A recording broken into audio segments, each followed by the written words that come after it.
चाहिँ पहिले दर्शकलाई सबैलाई नमस्ते अब यो यस्तो म 7 वर्ष भयो है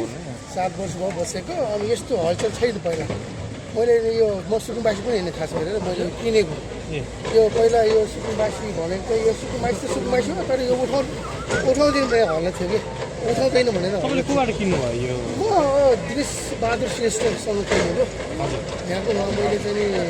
पहिला 30 थियो 35 लाख सामसिङ त्यहाँसँग गयो अनि यो 35 लाख मैले घरै किनेको हो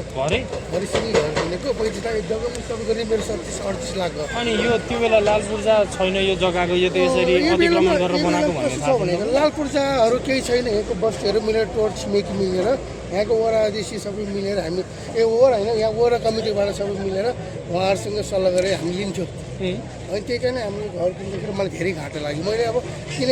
खाएको नखाएर मैले चाहिँ पैसा छुपारेको पैसा यो घरमा गयो जस्तो भयो कि अनि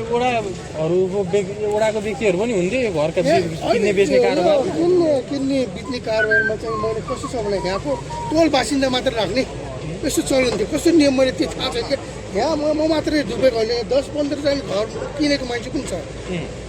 धेरैजनाले किने दाइ के भन्छ अब राम्रै छ पानी छ अब सबै सुविधाहरू छ त्यही कारणले किनौँ न भनेको थिएँ कि त्यही कारणले मैले किनेको त्यसमा मैले धेरै दुख्यो अनि उहाँ घर किनेको व्यक्ति कहाँ हुनुहुन्छ म किनेको म हुँ तर बेचेर चाहिँ नि गएर हुन्छ डुबेको हामी मात्र तर बालिसर के भन्न चाहन्छु हामीले त थाहा भएन सुकुम्बासीहरूलाई चाहिँ धेरै दुःख नदिनु मेरो त अब मैले त गल्ती गरेको हो यो चाहिँ नि सरकारी त्यो जग्गामा परेर होइन